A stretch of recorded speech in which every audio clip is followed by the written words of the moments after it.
Boa tarde a todos. É um prazer estar aqui organizando a segunda edição do nosso Pílulas sobre Educação em Engenharia. O assunto hoje é desafios e oportunidades no ensino de matemática na engenharia pós-pandemia. Temos duas debatedoras, palestrantes convidadas.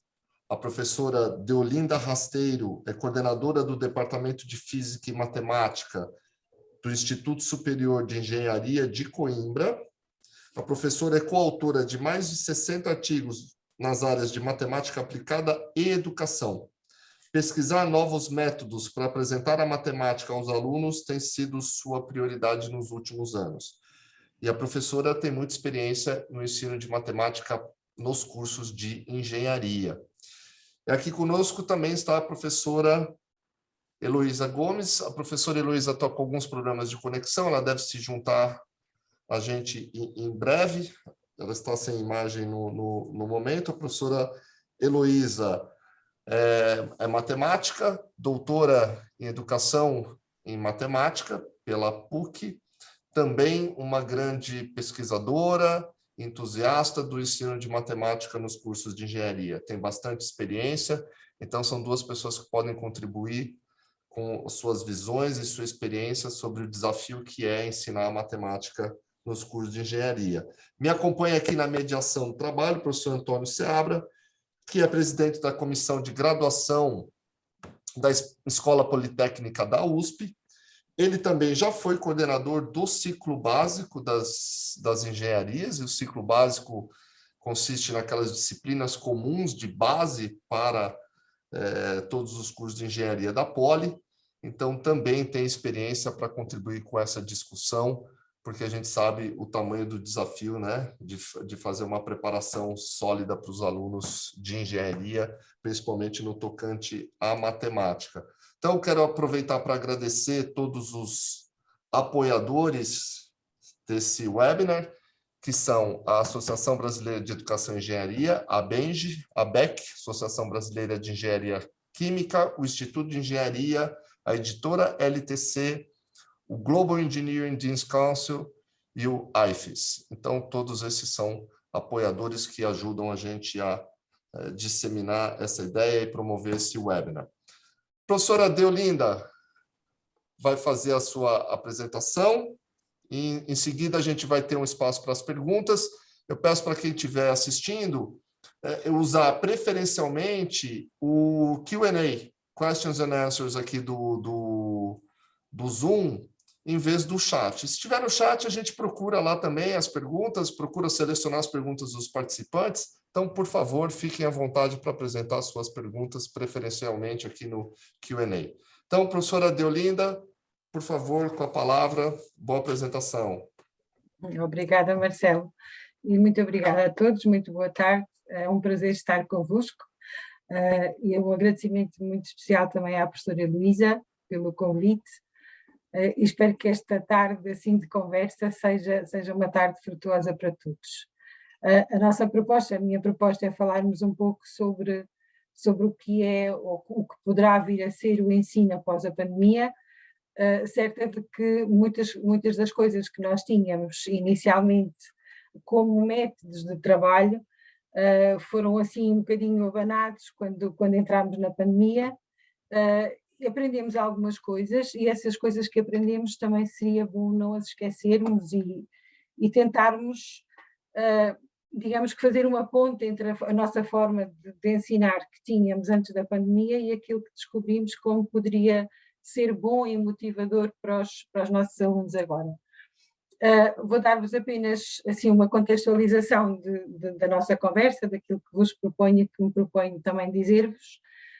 Depois dar-vos alguns dados que fui recolhendo ao longo destes últimos anos, algumas conclusões que fui tirando através da forma como os meus alunos foram reagindo e também depois no final algumas inquietações que julgo não serem só minhas, porque até de conversa com outros colegas e entre professores também não só de matemática, mas professores de outras áreas de engenharia,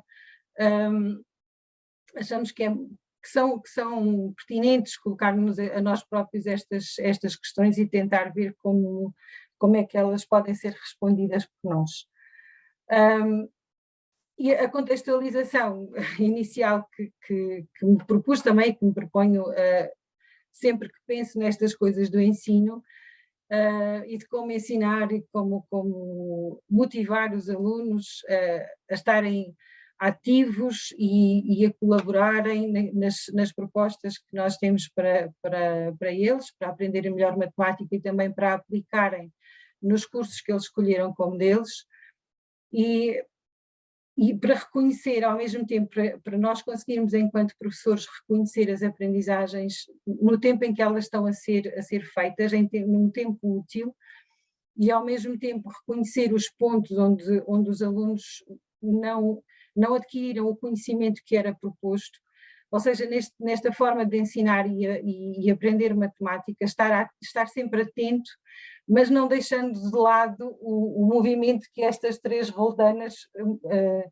proporcionam umas às outras. Ou seja, é para mim muito importante mostrar a aplicação da matemática e mostrar como é que se trabalha com ela e como ela pode ser tanto a linguagem do mundo, mas nesta aplicação e nesta procura de integrar a matemática no dia-a-dia e de resolver problemas matemáticos que sejam do conhecimento dos alunos nas engenharias que eles escolhem, não deixar de lado este rigor e o formalismo que a matemática tem.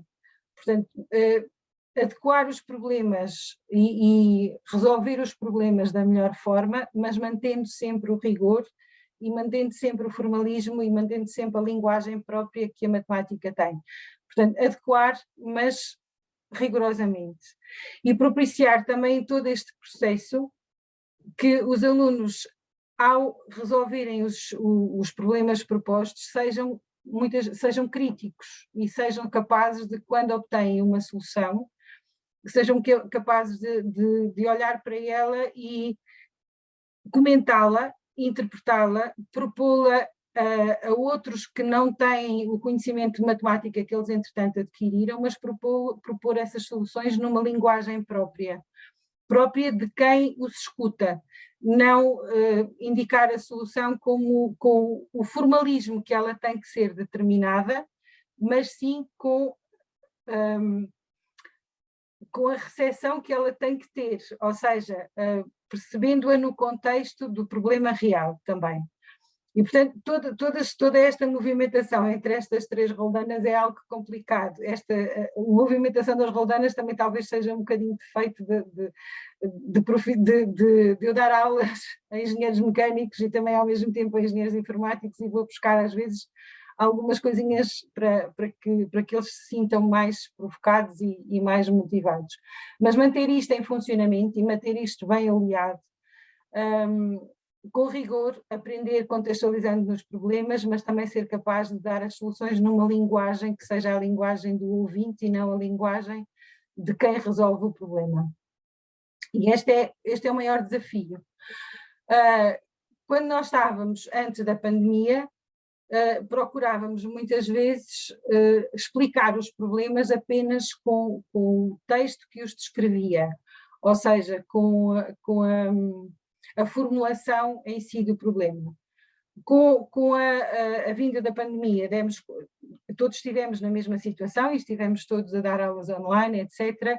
E uma das coisas a primeira coisa talvez que eu dei conta que era preciso fazer algo e era preciso fazer algo urgente, era não vermos as caras dos nossos ouvintes, ou seja, não vermos as caras dos nossos alunos, não repararmos nos olhos deles e nas manifestações corporais em como se estavam a receber ou não receber a informação que dávamos, e a necessidade que houve de irmos buscar aplicações informáticas, exemplos do dia-a-dia que os colocássemos em tempo real em confronto com o problema.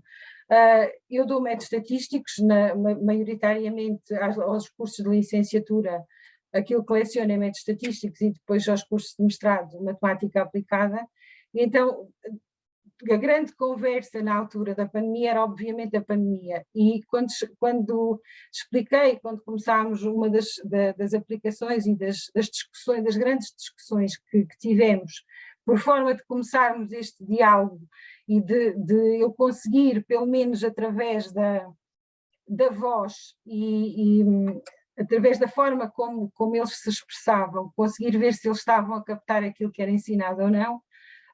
Foi muito discutirmos as curvas na distribuição normal, foi muito discutirmos as curvas, porque os picos mais altos, porque é que as pessoas querem chegar, querem achatar a curva, qual é que é o objetivo que vem a seguir a isso, e com isso começar a falar um bocadinho na distribuição normal.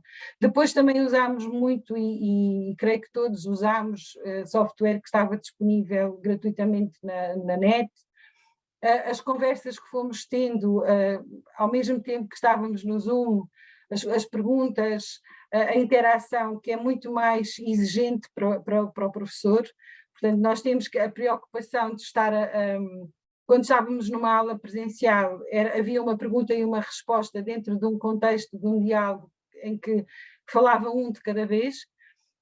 Quando chegámos ao registro na pandemia, havia conversas que eram feitas verbalmente e haviam conversas que eram feitas no chat. E toda esta gestão da resposta, para que o aluno se sentisse escutado e para que o aluno sentisse que lhe estavam a responder e para haver esta interação, é muito mais exigente para o docente. Isso demos conta, todos nós demos conta disso. Ao mesmo tempo, eu usava e usei durante todo o tempo da pandemia, e agora continuo a usar, não tanto, apenas uso nas aulas híbridas, porque nas aulas que tenho agora presenciais também voltei ao quadro, não ao quadro de giz, mas ao quadro interativo, mas de qualquer forma, durante o tempo da pandemia usei muito o OneNote e dava-lhes, além das gravações das aulas, dava-lhes tudo aquilo que ia escrevendo e que íamos discutindo. Portanto, essa era também material que eles recebiam, mas a forma de eles se sentirem envolvidos e ativos na aprendizagem passava muito por aqui, por ir buscar até consultas online, no momento, consultas de dados que estavam a aparecer e a discussão desses dados. Ao mesmo tempo que havia a preocupação, e que houve a preocupação durante a pandemia com a forma de passar o conhecimento e com a forma de manter os alunos motivados, houve também a preocupação com as avaliações. E, portanto, isto é uma fotografia do caos que era o meu escritório na altura, este que estou agora, em que também estou agora, em que os alunos estavam a faziam o exame online, e eu tinha 3 monitores ao mesmo tempo com as caras deles e a ver o que estavam a fazer,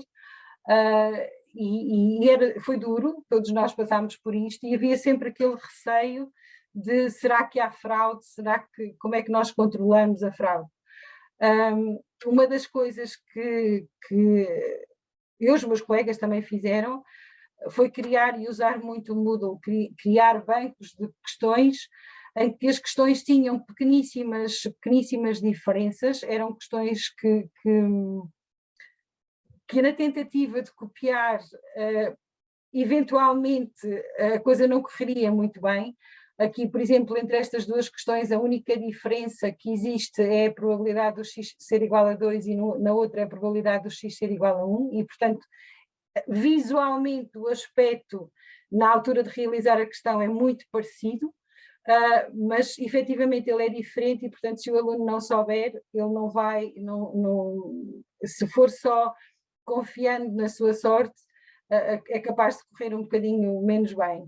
E depois todas um teste que tivesse, por exemplo, 10 questões, se cada uma delas tiver 10 possibilidades de ser gerada aleatoriamente, quase que cada um dos alunos tinha um teste diferente. E, portanto, foi no fundo a nossa tentativa de colmatar aqui um bocadinho a fraude.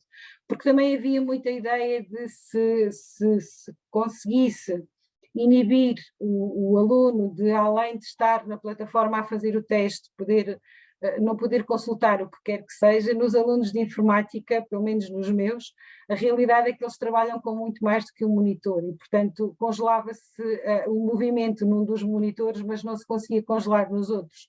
E, portanto, é uma utopia pensar que por aí também se conseguiria cumprir e conseguiria evitar a fraude.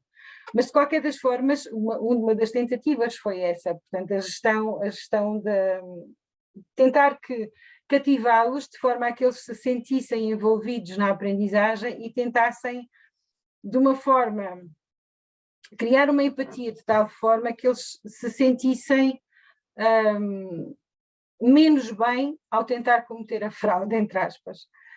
Mas, ao mesmo tempo que se fazia isto e tentando deixar de lado tanta preocupação sobre esse aspecto, o importante para mim também era reconhecer em tempo real e durante a aula qual é que era, lá está, qual é que eram os pontos em que eles conseguiam aprender e quais eram os pontos onde não conseguiam aprender tão bem.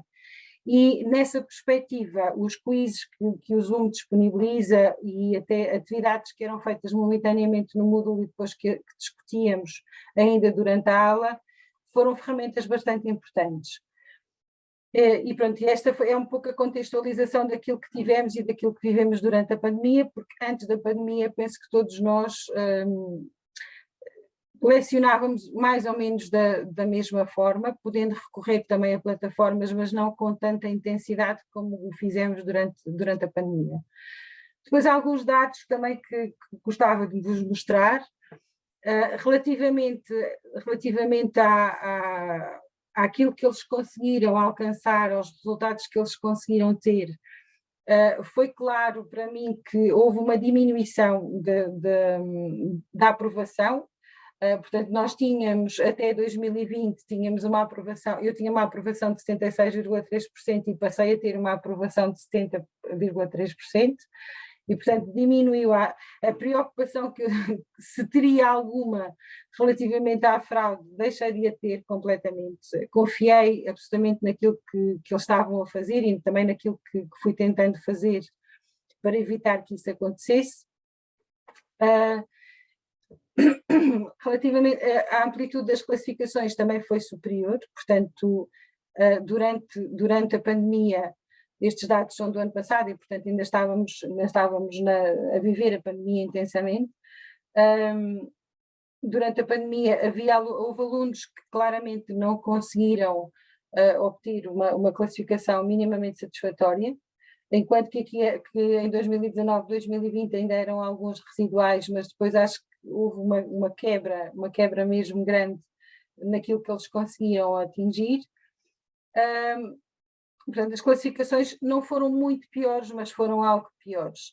A surpresa foi relativamente aos alunos dos cursos profissionais, porque não sei ainda justificar muito bem o porquê desta adesão que eles tiveram ao online, não consigo ainda dizer com segurança o que é que poderá ter motivado isso, mas esses alunos que tinham mais do que uma retenção foram alunos que estiveram muito presentes nos horários de atendimento. Nós temos cá, temos 6 horas de horário de atendimento por semana, que os alunos podem recorrer, obviamente, de forma gratuita, e eu tinha sempre as sessões do Zoom abertas. É algo semelhante a que nós temos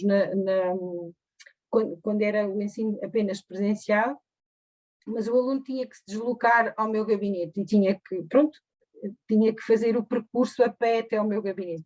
Não sei se por isso, se não, o facto de a qualquer momento do horário de atendimento eles poderem entrar na sessão e saberem que eu estava lá, se eles acharam isso mais confortável ou não.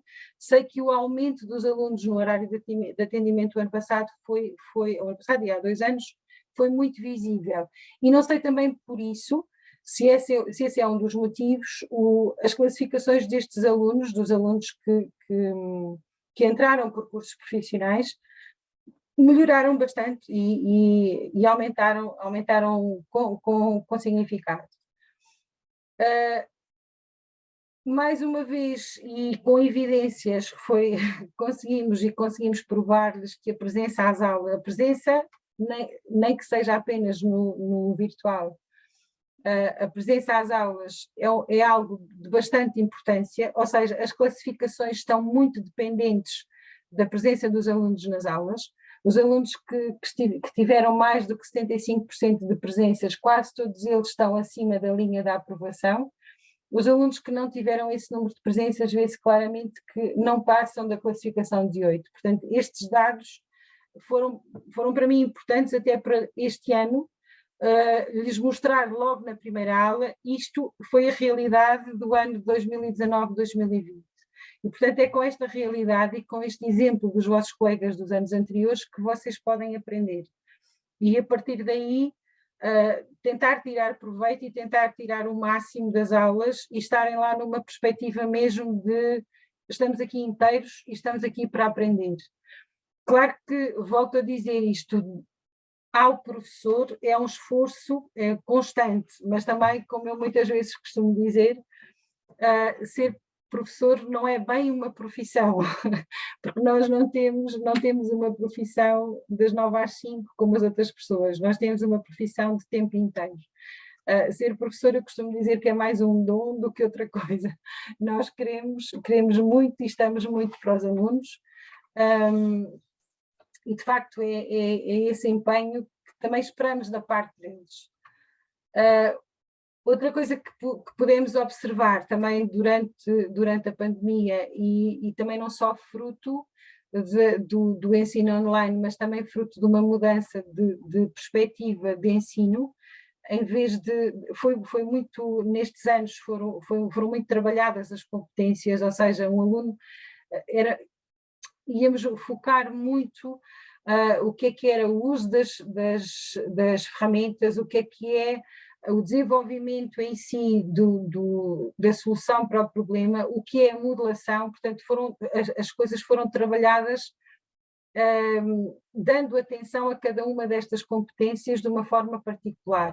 A forma de realizar os testes também foi feita de maneira diferente, portanto havia perguntas que eram perguntas estritamente diretas, havia outras que eram perguntas mesmo de compreensão, portanto era necessário que o aluno lesse e que o aluno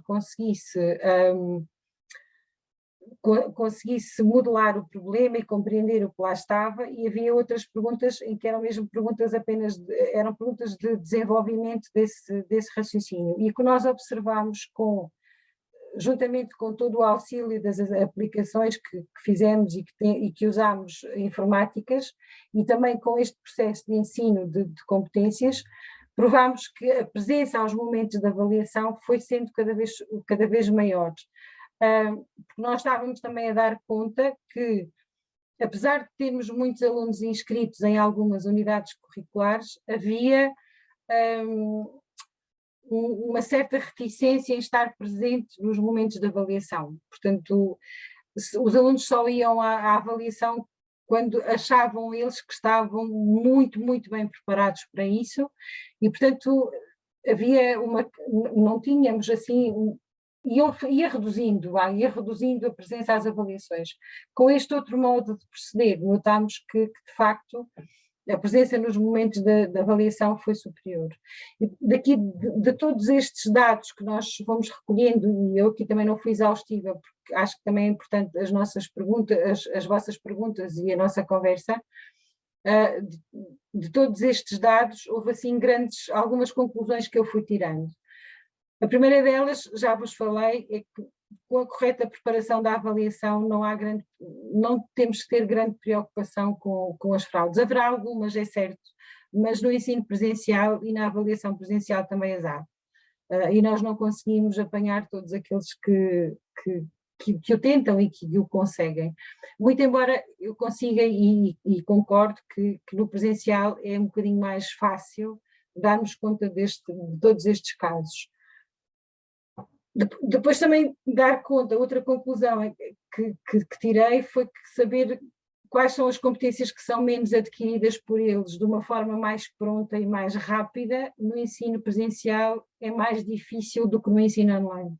No ensino online, com o uso das ferramentas corretas, com o uso de todos os quizzes que estão disponíveis, nós conseguimos ter uma maior percepção no imediato do que é que foi o conhecimento que foi adquirido e o que é que foi o conhecimento que vai ter que ser novamente passado, porque não ficou adquirido pelos estudantes. Os alunos, com esta pedagogia das competências e com este ênfase que é dado na modelação, na aplicação, no uso de ferramentas explicitamente dito, conseguiram preparar-se melhor para lidar com os problemas e conseguiram ser mais críticos, saber se uma solução fazia sentido ou não, saber se num determinado contexto de um problema era possível ou não relaxar uma condição e deixar de ter aquela restrição e passar a otimizar de uma outra forma. Portanto, foram também, foi também um fruto que se teve desta aprendizagem por competências. Ainda dizer-vos também de outras conclusões relativamente a isto, que os alunos desenvolveram-se mais, portanto, nos momentos de avaliação, aí em termos presenciais e online, mais ou menos o mesmo valor, portanto, aí não daria mais peso ao presencial do que ao online. A frequência às aulas também sempre tive assim uma presença bastante, um índice de presenças nas aulas bastante bom, mas online às vezes era mais fácil, sobretudo para os alunos que são trabalhadores estudantes, e esses, inclusivamente este ano que estamos já num registro presencial, os alunos que são trabalhadores estudantes pediram-me para que eu continuasse a dar aulas online e então a proposta foi fazer um registro híbrido, que também cai sobre nós professores assim uma forma de lidar com aqueles que estão em aula e aqueles que estão online, mais, que nos custa um bocadinho mais, porque exige bastante concentração, e são aulas que desgastam, mas são aulas que também são proveitosas, e se isso é bom para eles, ok, faremos. E outra conclusão é que destes alunos que entram e da forma como eles entram, é necessário ter muita atenção. É necessário dar-lhes atenção. Portanto, um aluno que entra de um curso profissional e um aluno que entra de um curso regular não tem a mesma preparação a nível de matemática e, portanto, não estou com isto a dizer que uns têm mais capacidades que os outros, muito pelo contrário. Eu penso que são vertentes diferentes da matemática. O aluno que vem do ensino profissional é um aluno que questiona muito, é um aluno que sabe olhar para um gráfico e tirar uma conclusão, mas não sabe resolver, não sabe deduzir, não sabe resolver as coisas de uma forma analítica, tem um olhar muito mais amplo para as coisas, não vai tanto à profundidade. Por outro lado, um aluno que venha do ensino regular e não do ensino profissional é capaz de fazer essa dedução analítica, mas muitas vezes não é capaz de interpretar nem comentar. Portanto, eu acho que os dois tipos de ensino deviam de alguma forma fundir-se, mas em todo o caso é importante para nós enquanto professores saber no conjunto de alunos que temos à nossa frente quem é quem e dedicar uma forma de ensinar diferente a cada um deles, sendo que os objetivos a cumprir são exatamente os mesmos.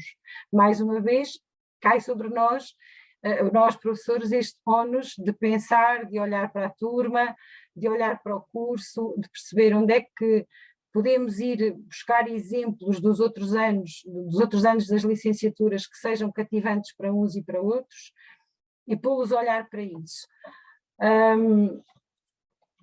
Inquietações que penso que serão minhas, mas também de muitos professores. Como é que vamos agora equilibrar todas estas formas que usamos durante a pandemia? Como é que vamos equilibrar este uso das tecnologias com aquilo que reconhecemos que também é importante, que é a utilização do papel e da caneta e do tempo de pensamento e do tempo de digestão das matérias? Porque a matemática é uma coisa que eu costumo dizer, é como uma comida de digestão lenta, ela precisa de ficar, precisa de ganhar lastro e precisa de ser dela própria depois de adquirida, mostrar aquilo que é capaz de fazer. E este tempo também tem que se dar. E só usando tecnologias, se calhar não conseguimos, só usando aplicações informáticas, se calhar talvez não consigamos que os alunos reflitam sobre o porquê de um determinado passo numa resolução e não fazer outro. Portanto, não sermos meramente utilizadores de algoritmos, mas também fazedores de algoritmos, perceber o porquê. Como é que vamos integrar todo este conhecimento que fomos aprendendo? Como é que vamos integrar os conhecimentos de matemática em cada um dos cursos que os estudantes escolheram? Sendo que ensinar álgebra a um aluno ou ensinar métodos estatísticos a um aluno de mecânica é diferente de ensinar métodos estatísticos a um aluno de informática. Ele precisará dos mesmos conceitos aplicados a sítios diferentes. Como é que eu ensino matemática a um aluno de eletrotecnia que precisa de saber, em termos de números complexos, lidar com eles como se lidasse com algo perfeitamente normal, como para ele lidar com complexo geral, como ir procurar um copo de água e beber. Portanto, é algo que é essencial. Como é que eu vou buscar exemplos que sejam proveitosos em cada uma das engenharias e consiga conectar os alunos à aula de matemática para aprender matemática? Como é que nós conseguimos formar e acompanhar os professores, aqueles que já estão a dar aulas há 40 anos e que não tiveram na educação deles acesso a estas ferramentas informáticas todas? Como é que agora chegamos ao pé destes nossos colegas e lhes dizemos: inova, faz qualquer coisa de diferente, assim cativarás melhor os alunos? Como é que se faz isso? Como é que nós conseguimos acompanhar-nos uns aos outros? E para mim é uma das maiores fontes de ânimo é sentir este local de trabalho e esta sala de aula com alegria e com o compromisso que estamos em sala, estamos em aula, estamos a crescer ambos, os alunos trazem-nos conhecimento, nós damos-lhe conhecimento e somos capazes de criar aqui uma osmose de vontades e para querer estar. E pronto, obrigada a todos. Espero ter-vos provocado o suficiente para agora haver questões e consigamos debater este assunto. Excelente, professora. Muito obrigado pela sua apresentação. Bastante interessante. Gostei bastante das perguntas do final. A gente encontra essas mesmas dúvidas praticamente em todas as áreas de conhecimento, né? Não só na matemática. Elas são comuns a todos os professores nesse momento. Muito bacana. Logo a gente vai poder discutir um pouquinho mais. Agora passar a palavra para a professora Heloísa, que já está conosco. Professora Heloísa, do Instituto Maior Tecnologia.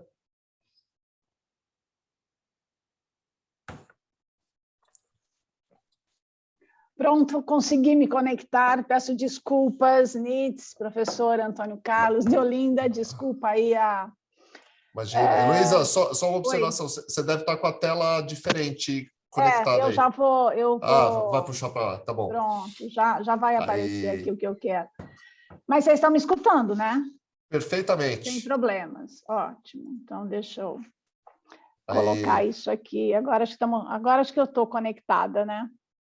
Bom, então, Nitz, eu queria agradecer primeiro a Deolinda de ter aceitado esse convite, você de ter proposto essa ideia de começarmos a discutir alguns assuntos sobre educação e engenharia e passar pela matemática. Eu acho que isso, eu fiquei muito feliz de poder, né, passar pelo ensino, né, da matemática. E ao professor Antônio Carlos, que está aqui com a gente, alguns amigos que eu estou vendo que também estão participando. Então, eu vou complementar um pouco, talvez, o que a professora Deolinda coloca, né? E comecei a pensar um pouco, né, no que é o nosso país, né? O tamanho que nós temos e a diversidade que nós temos, como que nós estamos discutindo o ensino e a aprendizagem da matemática nos cursos de engenharia. Então, eu coloquei um pouco um panorama geral, né, do que nós temos, né, dentro desse tamanho do nosso país. Nós temos algo que nos une pensando em educação já quase, né, há 50 anos, agora estamos com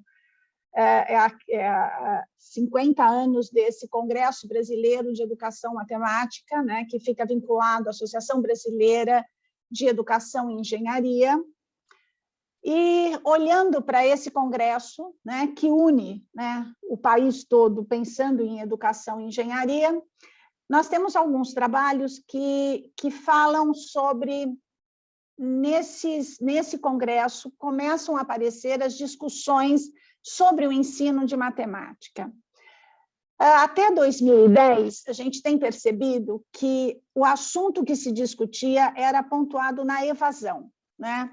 Então, o problema da evasão, claro que caía na disciplina de cálculo diferencial integral, então haviam alguns trabalhos. Isso não significa que eram trabalhos só pensando num pré-cálculo ou algo desse tipo. Já vinham algumas coisas diferentes, mas isso veio um movimento em 2017, tá?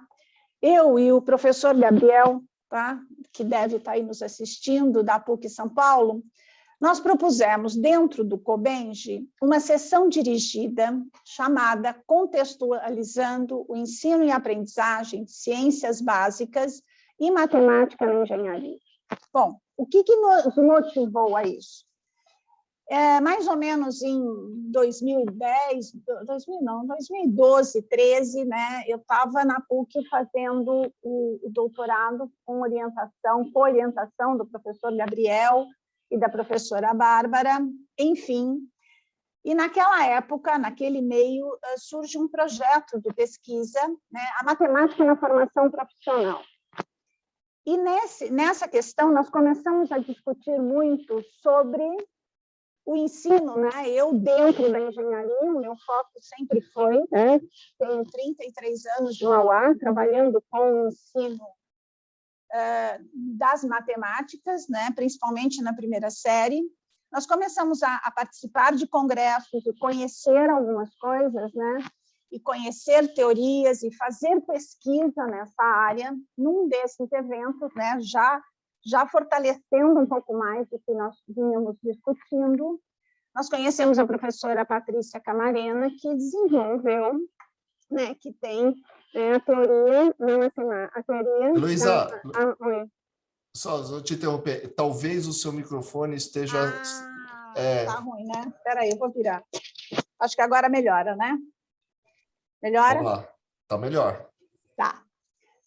Então, nós conhecemos a professora Patrícia Camarena, e que desenvolveu a teoria matemática no contexto das ciências. Começamos a entender melhor o que era contextualizar, né, o ensino, não só da matemática, mas das ciências básicas, e nessa ideia nós promovemos essa sessão dirigida para discutir. Foi um passo super interessante, porque trouxemos a discussão de uma contextualização um pouco diferente do que, às vezes, a gente estava acostumado, ouvia, né? E eu tinha um professor que dizia para a gente tomar cuidado com a diferença entre contexto ou contexto separado, né?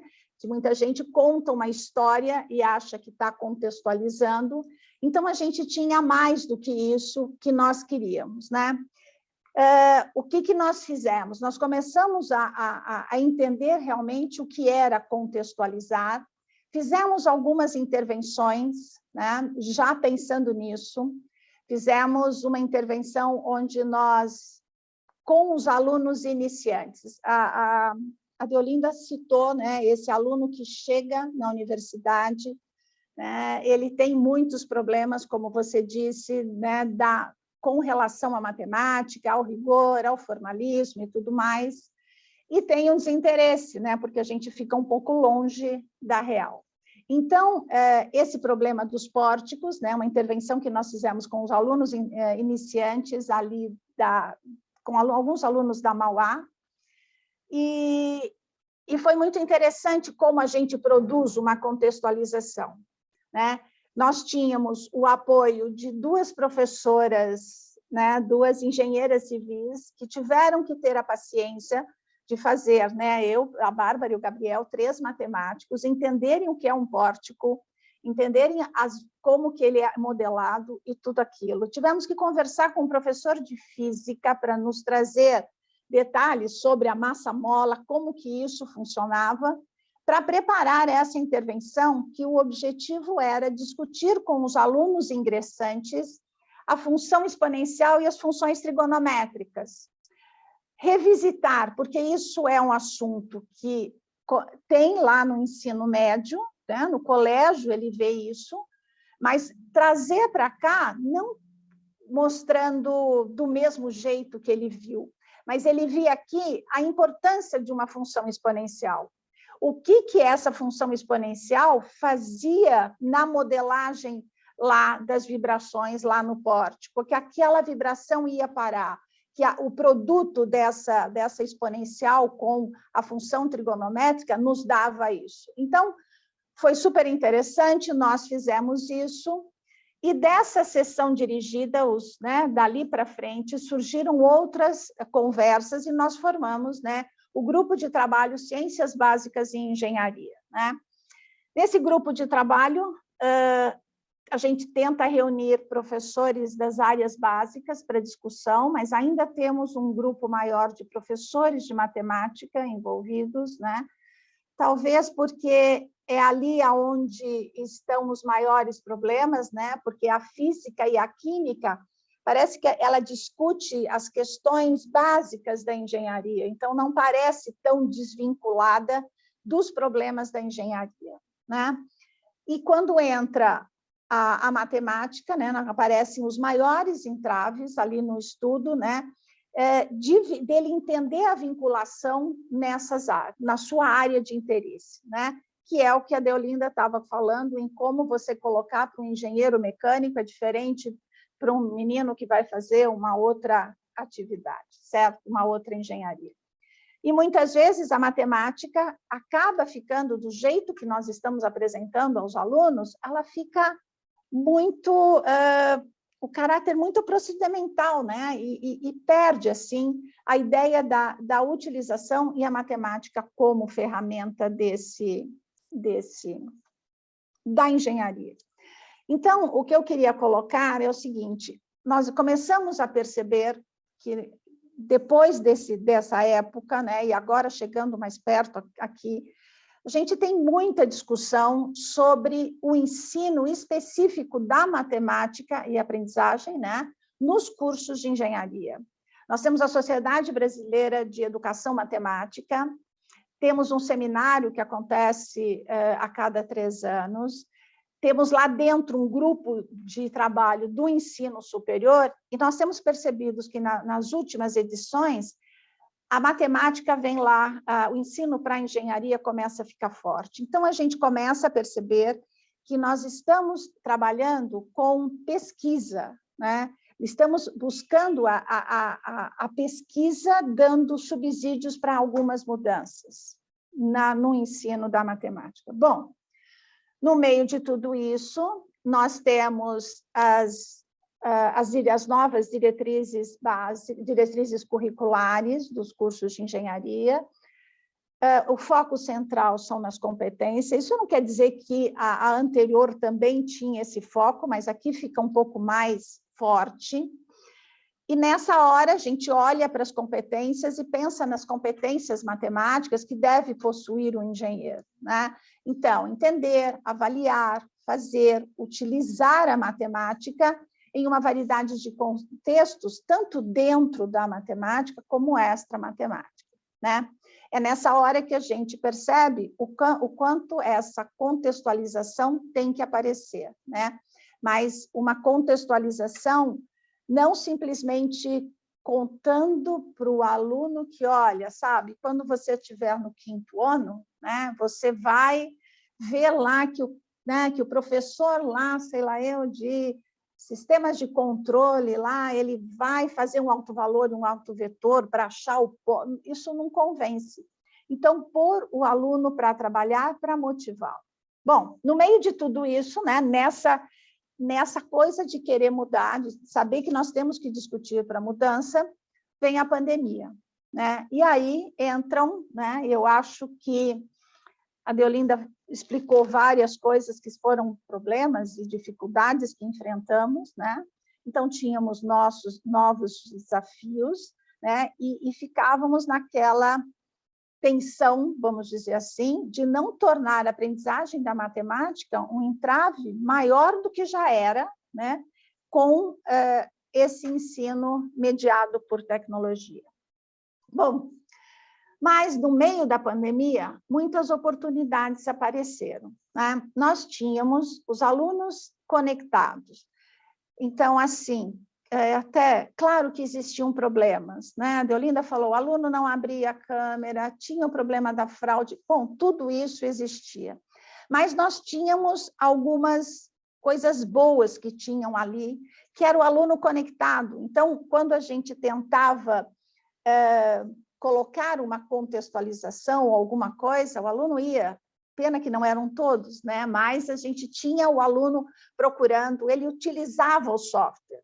Então, por exemplo, aqui a gente utiliza muito o GeoGebra, e não como, né? Então, o aluno construía as coisas, mesmo dentro dos problemas matemáticos, da matemática pela matemática. As distâncias diminuíram, né? A Deolinda diz lá, né, que o aluno, para tirar a dúvida, tem que ir ao gabinete, e ele agora pode ir lá da casa dele, do quarto dele, né? Ter conseguir tirar essas dúvidas sem sair. Bom, quando isso veio a pandemia, as distâncias, eu digo assim, as distâncias diminuíram, né? Então, nós fizemos uma nova intervenção, dessa vez mais longa, em que os alunos, quando eu falo intervenção, é trabalho de pesquisa, a gente reúne um grupo de alunos para fazer isso, né? E dessa vez nós fizemos mais encontros, os alunos fizeram vídeos, nós conseguimos trazer 2 professores, como era um estudo da curva característica de um diodo semicondutor. Então, o que aconteceu? Veio um professor da elétrica, junto com um professor, quando eu falo veio tudo isso online, um professor da química, e eles discutindo junto com os alunos que já tinham sido convidados a preparar um vídeo para falar sobre o que era um diodo, houve uma discussão, uma interação. Naquela hora, o professor de química junto com o professor de elétrica, tirando as dúvidas, né? Uma outra possibilidade foi, que é uma coisa muito antiga, que é a internacionalização em casa. O que nós conseguimos? Nós conseguimos juntar 2 universidades da Argentina, 2 nossas, né, a Mauá e a PUC, montamos uma intervenção, e esses alunos da primeira série, iniciantes, né, porque isso já aconteceu, começou o mês passado, então, em abril, eles já estão discutindo com colegas argentinos, isso de maneira assíncrona. Eles estão formando grupos de discussão. A Deolinda citou a história de olhar um pouco para a matemática por trás da pandemia, né? A gente escutava qualquer coisa, era curva achatando, né? Curva esticando, um monte dessas coisas. Qual é a matemática mesmo que está lá por trás. Então, essa intervenção está muito interessante, nós temos os alunos da primeira série discutindo a modelagem de um fato lá da pandemia, e assim nós estamos indo. Então, isso veio com essas oportunidades, apareceram com a pandemia. Elas já existiam, mas eu não consigo saber por quê, porque que a gente não usava tanto isso, né? A gente ficava no nosso mundo, e nós participamos de muito mais congressos. Essas 2 universidades foram de participar de congressos, né? Por quê? Porque não é só aqui, né? A Deolinda pode até depois falar, em Portugal, tem a CEF, que é europeia. Aqui a gente tem congressos específicos da América Latina discutindo a matemática na educação e engenharia.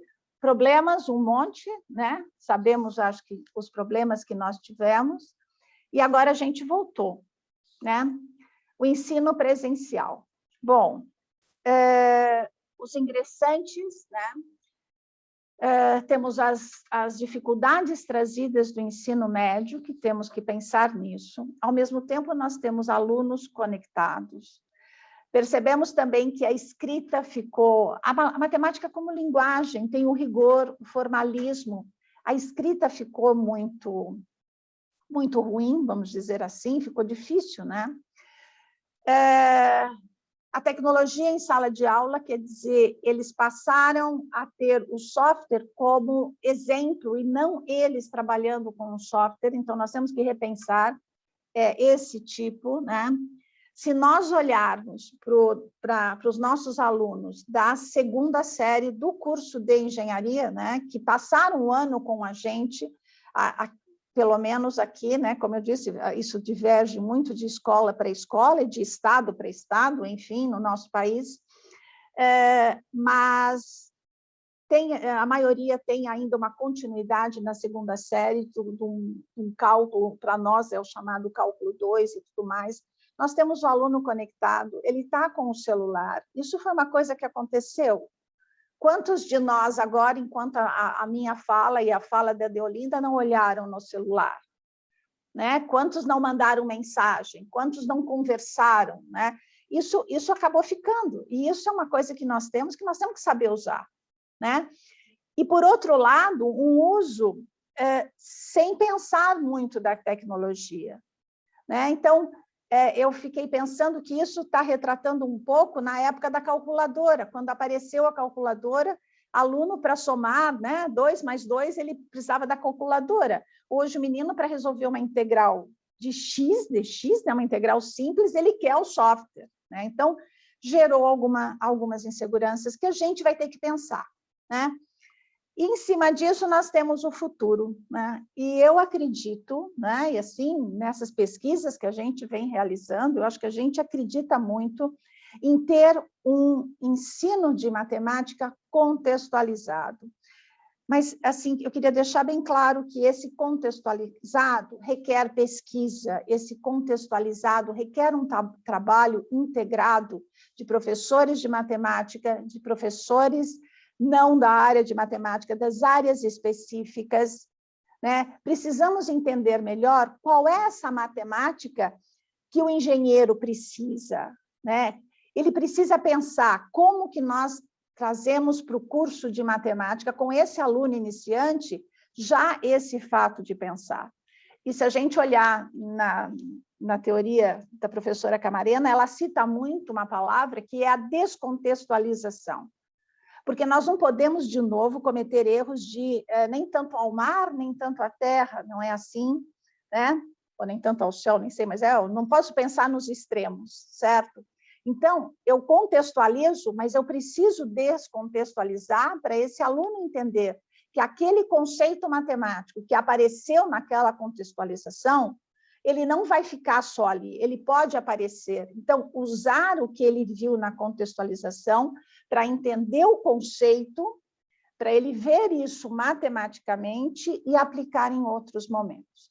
Então, eu acho que esse é o trabalho que nós temos, né, para fazer. Temos que pensar nas competências, temos que pensar em avaliação, mas não podemos só ficar pensando, né? Nós temos que começar a formar um grupo coeso de professores para nos ajudar, falo assim, da matemática, nesse novo ensino para o curso de engenharia.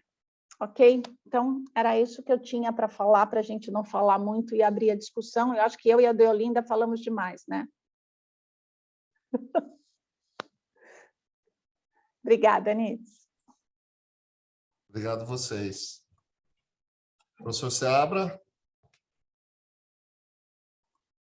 Olá, estão me ouvindo? Sim.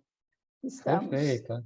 Sim. Então, boa tarde, boa noite, boa tarde, acho que ainda, não sei se boa manhã para você, professora Deolinda, mas... São 7 da tarde. Boa noite, 7, boa noite, desculpa. Então, primeiro eu gostaria de fazer uma pergunta a você, mas eu também já vou fazer uma pergunta para a professora Luísa, para talvez ela já elaborando um pouco também. Bom, para a senhora, o que eu gostaria de perguntar é como é que a senhora, dentro daqueles desafios que foram apresentados, como é que a senhora pretende desenvolver, ou quais os caminhos que você está enxergando para desenvolver a integração do conhecimento de matemática nos cursos profissionalizantes, como, por exemplo, o curso de engenharia? Partir de questionamentos reais, situações reais, ou utilizá-las apenas como ilustração? Qual que é o caminho que você vê? Né? Porque são propostas bem distintas. E para a professora Heloísa, eu queria perguntar o seguinte: a gente sabe que os cursos de engenharia no Brasil são muito, como a gente diz, né, carregados, né, professora Heloísa? E há uma intenção, as próprias DCNs fazem isso, de induzir, né, a redução de carga no geral, carga didática no geral, passando isso para outras atividades. Aí eu faço uma pergunta que é fundamental, porque eu diria, engenharia ela é baseada nas ciências básicas, né? Não tem, ela cresce a partir daí. Então, como reduzir a carga de matemática sem prejudicar o rigor e o formalismo necessários, como bem apresentou a professora de Olinda? Eu aí pergunto quais as possibilidades. Eu vejo algumas e gostaria que você talvez depois desenvolvesse sobre isso, que é reduzindo o número de tópicos, por exemplo, ou modificando completamente a abordagem dos tópicos, como você mencionou brevemente, mas, por exemplo, a gente poderia pensar, inclusive, se há necessidade de provar a maioria dos teoremas, porque, além de fundamento, a matemática, pelo menos no nível que é tratada na graduação, ela já está muito bem consolidada do ponto de vista teórico, em termos gerais, né? Não em termos de como apresentá-la. Aí eu até pergunto, como provocação, há necessidade de se falar em épsilons e deltas? Bom, então passaria a primeira pergunta da professora de Olinda.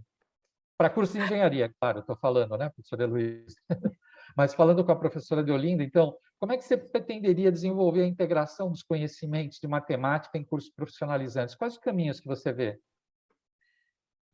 Eu já experimentei duas abordagens diferentes e agora tenho uma combinada. Primeiro, sendo de formação matemática, o meu princípio, a minha primeira abordagem foi primeiro o conceito matemático e depois a aplicação no exemplo. Até há uns anos, eu já dou aulas há 30 anos, até há uns anos, a formação, eu não diria a formação, eu diria a maturidade dos alunos era uma.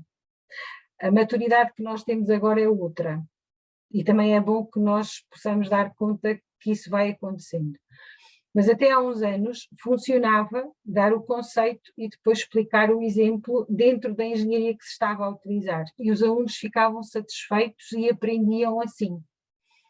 Mas a certa altura eu dei conta que, à medida que eu estava a ensinar o conceito formal, só formalmente, sem o contextualizar dentro da engenharia que eles estavam a aprender, que eles tinham escolhido como sendo aquela que queriam aprender, eu ia perdendo o foco, eles iam perdendo o foco, iam-se desligando, porque aquilo era muitos épsilons e deltas, como estava a dizer há pouco. Então chegava a uma certa altura que eles desligavam e depois, quando eu precisava dos conhecimentos que eles deviam ter adquirido para usar no exemplo, eles não os tinham porque eu tinha perdido a atenção deles. E então fiz ao contrário. Primeiro dava o exemplo e depois partia para o abstrato. Portanto, primeiro o concreto e depois o abstrato. Mas também dei conta que eles ficavam muito satisfeitos, nessa altura ficavam muito satisfeitos com o exemplo, muito satisfeitos com o concreto da sua engenharia, que é tão bom e que tal, e que depois não migravam não subiam no conhecimento, ficavam ali, aquilo para eles era suficiente, mas não cresciam, ou seja, um outro exemplo ligeiramente ao lado, eles já não o saberiam resolver porque não tinham amadurecido o conhecimento sobre a matéria. Então agora o que eu faço é as duas coisas ao mesmo tempo. Ou seja, à medida que vou fazendo em paralelo o que é que eu tenho no abstrato e o que é que eu tenho no concreto e como é que isto pode ser generalizado para algo muito maior.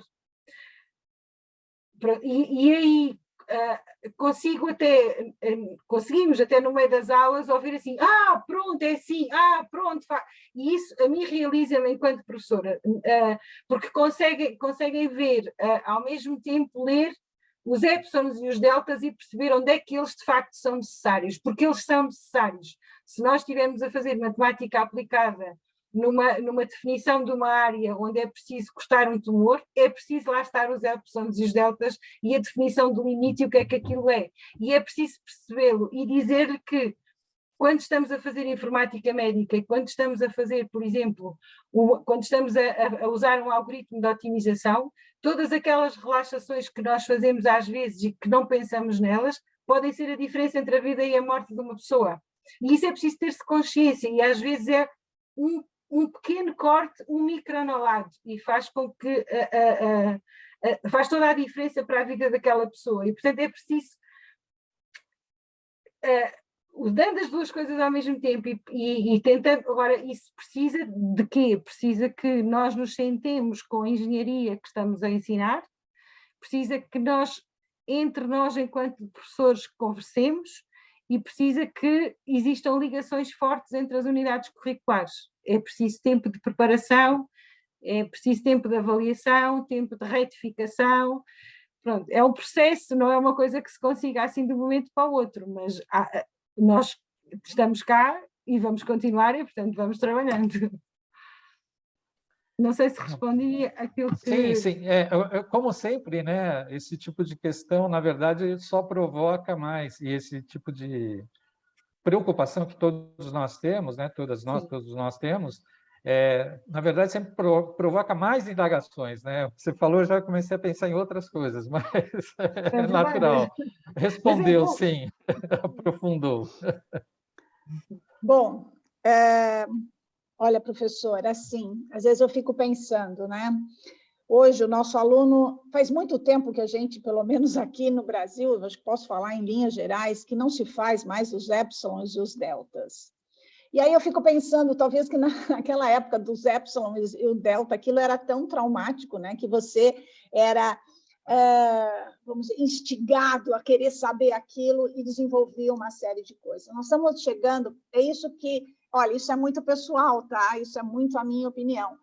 Começa a ter uma insatisfação muito grande, né? Porque você fala, você não demonstra mais, porque fica essa coisa, principalmente nós aqui que pegamos o aluno iniciante, a gente tem uns problemas de adaptação, né? O aluno que... Bom, enfim, tudo isso passando ali pela mão da primeira série, né? Do primeiro ano. Então, tem isso, tem essa coisa da carga horária, vamos diminuir. Então, parece, assim, a minha insatisfação parece que eu não estou nem provando mais e nem discutindo mais. Então, o que nós temos que fazer? Né? Então, reforço o que a professora Deolinda falou, a gente precisa ter uma união de entender para poder diminuir essa carga horária. Né? Porque também não pode ficar achando que vai fazer tudo lúdico, sabe? Vira um ensino lúdico, vai lá, o menino fica... Não, ele tem que entender o formalismo, ele tem que ser... Uma pessoa, se você olhar mesmo nas DCMs, ele precisa se comunicar nessa linguagem matemática. Né? Então, precisa passar em algum momento por isso. Mas é essa coisa, quando? Será que somos nós aqui? Ou será que é numa aula de... Nós estamos agora com uma professora nossa fazendo doutorado na área de educação e ela está lá em controle, né? Discutindo os autovalores e autovetores lá. Será que não é lá que eu tenho que entrar? Ou é aqui eu vou falar, dizer para o menino, olha, você vai, entendeu? Fazer um controlador lá um dia e o pó... Não dá, né? Então, é isso que está se falando. Eu estou vendo aqui uma pergunta do professor Hector, né, que é o nosso coordenador, né, do ciclo básico. Ele fala dos professores de física. Então, quer dizer, é isso que precisa ter essa integração, não pode estar separado, né? E isso requer, assim, um trabalho e uma ousadia, eu diria, porque é sair daquele ensino do que a gente faz, né? E se você pensar ou não, deu certo ou não deu, você não pode dizer que não deu certo. Tá? Olha para você, veja o professor Nietzsche, quantos outros professores, estou falando do professor mesmo que vai lá. Nós temos vários professores de matemática dentro da nossa instituição que são engenheiros, né? E que saíram disso. Então, é essa a discussão, e esse é o desafio, né? Então, assim, de pegar, eu brinco assim, pegar essa moçada que está começando a dar aula, né?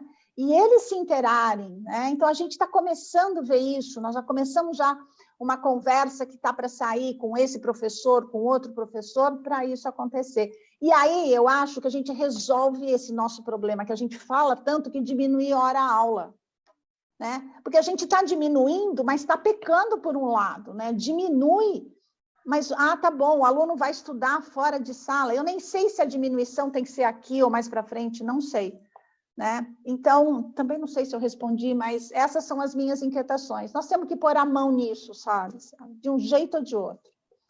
E sabe, assim, o que eu... Bom, agora eu estou falando demais, né? Mas é coisa de professor mesmo, né, Deolinda? A pandemia mostrou isso para a gente.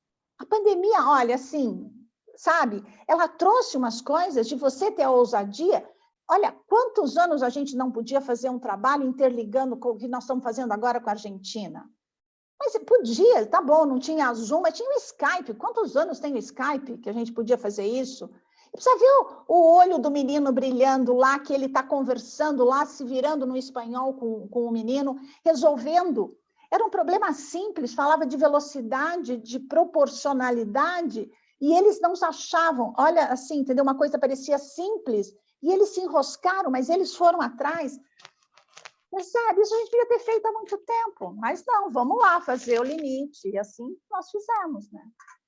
Pronto, falei demais, professor Nietzsche. Não, mas eu acho que é bem interessante, acho que ambas as colocações, acho que também respondem um pouco à indagação do professor Hector, no sentido de que, de fato, para a gente fazer uma coisa mais integrada, a gente precisa realmente ter um entrosamento maior, uma conversa, uma comunicação maior entre nós, professores, né? Independentemente da nossa área de especialização. Na verdade, tudo aquilo que a gente pede para os alunos, né? Que eles têm que se comunicar, têm que interagir, etc., a gente também tem que praticar, né? Eu acho que é um pouco isso que foi colocado. Dando seguimento, talvez, às perguntas, eu entendo que a pergunta do Hector, ela está respondida. Se não, Hector, você coloca de novo embaixo, tá? Para a gente aprofundar no Q&A. Depois, o Otávio, ele pergunta o seguinte: existem muitas abordagens matemáticas, geometria, álgebra vetorial, estatística. Em quais problemas usar uma ou outra de modo prático? Não seria essa competência que se deveria desenvolver num ingressante num curso de engenharia? Tanto a professora Heloísa pode responder, ou a professora Deolinda. O que vocês acham? Para dizer a verdade, eu não entendi muito bem a pergunta do Otávio. Né? Você consegue, Deolinda? Eu penso que sim, que estou a perceber qual é o alcance da pergunta. Até eu incluiria aí a área de otimização também, porque há muitos problemas que de facto podem ser resolvidos com vertentes diferentes da matemática. Eu posso usar álgebra, posso usar análise, dependendo do foco e daquilo que eu quiser responder e da forma como quiser responder. E, de facto, se nós estamos deliberadamente a ensinar uma determinada unidade curricular, então parece-me legítimo que, enquanto professora, eu puxe pela aplicação da área que estou, dos conteúdos que estou a ensinar naquela unidade curricular. Coisa diferente será, por exemplo, se eu tiver num trabalho de matemática aplicada a nível de um ano mais avançado. Se estiver a lecionar uma disciplina que seja de matemática aplicada, à partida tenho, já antes de mim, colegas que ensinaram a álgebra, que ensinaram a análise e que ensinaram aquele primeiro nível de matemática, embora análise matemática 1, análise matemática 2, análise complexa, etc., mas tenho já esse conhecimento que foi dado abaixo daquilo que eu estou a dar. Então aí deixaria ao cuidado do aluno dizer qual é que é a melhor abordagem para eu resolver este problema. Portanto, resumindo, dependendo do nível em que o aluno está, assim eu puxarei por ele de uma maneira ou de outra. Acho que agora eu entendi o que o Otávio estava querendo dizer. É muito difícil, quando a gente pensa em ingressante, a gente precisa olhar o conhecimento que ele tem, e com calma, e por aí. Tá, Otávio? Eu não sei se a gente respondeu. Posso só acrescentar, até porque quando é um aluno ingressante, como nós chamamos os alunos, são os alunos dos primeiros anos, pronto. Isso. Quando ele entra, ele ainda não sabe qual é que é o resultado da aplicação do conhecimento de álgebra, que torna a solução diferente ou de uma perspectiva diferente da obtida usando a análise. E, portanto, também é necessário para ele adquirir esse conhecimento de qual é que é a diferente perspectiva de uma e de outra. E então saber avaliar, quando eu estou numa situação preciso disto, quando estou noutra situação preciso daquilo. Portanto, se ele ainda não foi exposto às soluções obtidas de forma diferente. Portanto, ainda não consegue decidir qual é que é melhor. Portanto, no primeiro nível, eu diria que cada uma resolvida da sua forma, mas em contextos de unidades curriculares separadas. Depois, num segundo nível, sendo já a aplicação e matemática aplicada, aí um bónus para saber decidir qual é que é melhor. Perfeito. Opa, desculpa, Sara, pois não. Não, pode seguir em frente, Marcelo. Está quase na hora, né? Estou encaminhando para o fechamento. A gente tem esse compromisso de fazer um evento relativamente breve. Então, tem aqui uma pergunta que a gente não teve tempo de responder. Se puder dar uma olhadinha, Heloísa, Deolinda, se vocês quiserem endereçar rapidamente no fechamento, eu vou dar a palavra agora para a professora Heloísa se despedir, depois a professora Deolinda e o professor Seabra. Esse seminário ele fica gravado, depois todos podem assistir também. Então, por favor, professora Heloísa. Então, acho que dá até para citar, depois eu posso aqui escrever para a Janaína, ou ela mesma procurar na internet, ela encontra. Quando a gente fala nessa teoria matemática no contexto da ciência, Janaína, se você procurar, ela é extremamente abrangente. E aí, como se dá essa contextualização, ela mexe com toda a parte pedagógica, ela é cheia de fases. Eu acho que você ia se interessar muito. Procura na internet, ou se não, você tem o meu e-mail, você pode mandar, eu te mando artigos para você entender bem como é que funciona isso. Bom, então, para encerrar, desculpe o começo, que eu fiquei um pouco fora do ar, né? Problemas da tecnologia, tá? Mas, de novo, Nitz, acho que a sua iniciativa está sendo muito boa, né? E fico super feliz da gente poder discutir a matemática e, de repente, a gente encontra outros, né, títulos aí envolvendo, talvez, agora outras ciências básicas para discutirmos. Volto a agradecer a Deolinda, que nos foi super gentil de estar aqui com a gente, disponibilizando o seu tempo. Tá bom? Professor Seara, um prazer em conhecê-lo e talvez a gente possa se encontrar para discutir um pouco mais, né? Talvez pessoalmente, apareça um dia na Mauá e a gente pode discutir isso, tá bom? Tá bom. Ok, muito obrigada. Obrigado, professora. Professora Deolinda. Eu também agradeço muito o vosso convite, foi uma honra e um prazer estar convosco. Se existirem questões que nós não tivermos conseguido responder, é com todo o gosto que eu respondo. Se me fizerem chegar e os e-mails de quem as colocou, não há problema nenhum, respondemos por e-mail. E até podemos prolongar esta conversa depois entre todos e, quem sabe, com outros frutos e com outras questões a serem depois respondidas mais tarde numa outra sessão. Com muito prazer. Muito obrigada. Muito obrigada. Ficou uma pergunta sem resposta da professora Bárbara, que está nos prestigiando aqui. Eu vou fazer chegar a pergunta para a professora Deolinda para que seja respondida. Professora, muito obrigado. Seabra, suas considerações finais. Vou seguir o que já foi mencionado aqui, te parabenizar pela iniciativa, Marcelo. Eu acho que é muito importante, porque a gente tem que integrar para caminhar. Não adianta a gente achar que cada um de nós vai para o seu cantinho e vai resolver o problema. Não, eu acho que temos que integrar para caminhar. E você está de parabéns. Legal, assim imagina. como a Mauá, é claro. Muito obrigado. Isso é uma maneira que a gente encontra também das pessoas se conhecerem, se conectarem. Então, provavelmente, aqui a professora Deolinda, a professora Heloísa estão aqui se apresentando por uma comunidade de professores interessados no assunto, e aí vão poder se encontrar, né? E a gente espera que essas discussões possam ser aprofundadas com essas pessoas especializadas, né? Um problema que não tem solução, né? A matemática gosta dos problemas que tem solução, mas esse não tem, nunca vai ter. A gente vai estar sempre insatisfeito. Mas a solução tem, a solução é mutável, ela vai mudando. Exato, né? Exato. Então, acho que...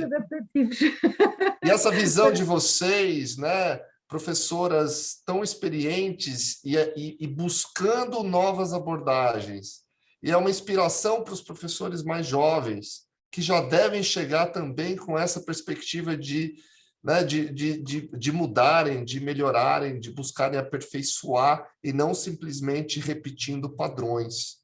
Isso é muito inspirador. Fica o nosso elogio para vocês, que certamente, além de estarem fazendo um bom trabalho, estão inspirando outras pessoas a também, né, desafiarem o ensino de matemática, que é muito mais importante, eu acho, do que a gente imagina, porque ele tem um impacto também na permanência do aluno, né? Ele impacta a evasão, ele muitas vezes pode, da mesma forma que ele pode atrair pessoas para a engenharia, ele pode afastar.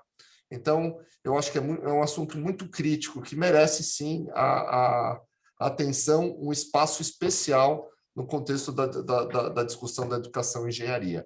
Muito obrigado a todos que nos prestigiaram, todos os apoiadores. O Grupo GEM, editora LTC, deixou aqui no chat também um convite para que os professores tenham acesso à biblioteca virtual deles, sem custo, também uma generosidade aí da editora para todos os professores de educação superior. Gente, muito obrigado. E logo entraremos em contato com todos, mandando o link com a gravação e enviando certificados para as pessoas que participaram. Muito obrigado. Boa tarde a todos. Até a próxima.